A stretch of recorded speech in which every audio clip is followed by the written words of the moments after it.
Hey Karthi, please bring me some water. Yeah. You observe just now what has happened is, I called myself and assigned a task of bringing water. This is no different from recursion. In recursion, what happens is, a function calls itself and assigns a task to do particular thing. Let's get into the technical details of recursion.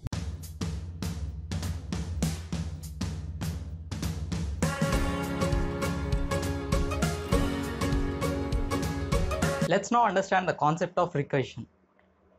As we have previously seen that recursion is nothing but a function calling itself. It is basically calling a function with the same name in its same function.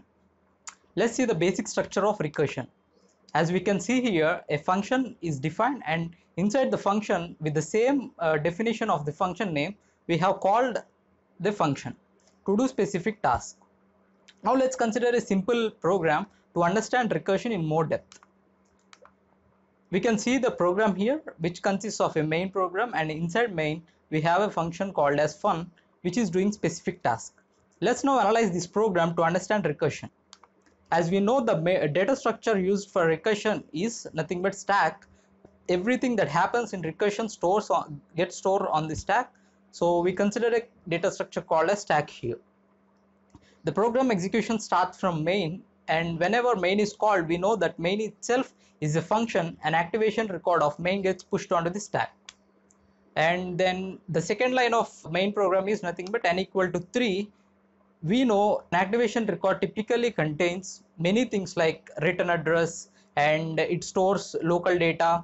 To keep things simple here, we just consider only the local data, which is value n equal to 3.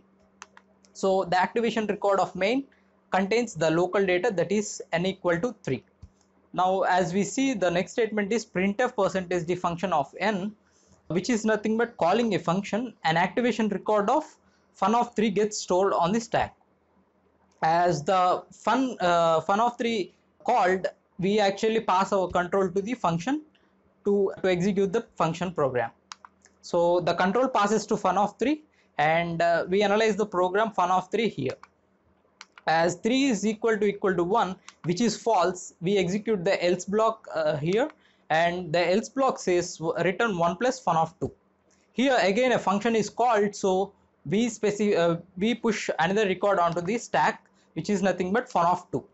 And fun of 2 gets pushed onto the activation stack, the execution of fun of 2 gets here.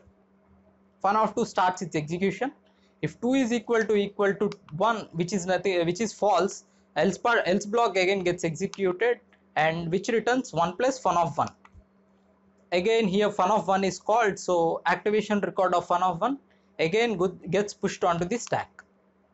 And as fun of 1 pushed onto the stack, the execution of fun of 1 begins again, and we see here 1 is equal to 1, which is true. The return statement gets executed. Once the program returns its execution, the activation record gets popped off from the stack, as we have seen here. And we have to resume our execution from the other activation records, that is fun of 2, fun of 3, and main function. We have to resume here, so fun of 2 resumes its execution from the last statement, that is return 1 plus fun of 1.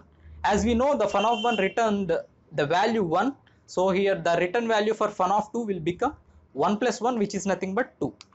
And fun of 3 returns its execution, and it gets a value of return 1 plus 2, which is returned by fun of 2. So the value returns as 1 plus 2, which is nothing but 3. So finally the execution returns to main function. Here we need to execute the final statement, that is return 0. As return is called, the activation record of main gets popped off from the stack. So output of 3 gets put on the screen. This is the basic program that we could talk about in a recursion. It's like very beginning program that we can talk about. In the next lecture, we know about how to write recursive programs in general. Thank you.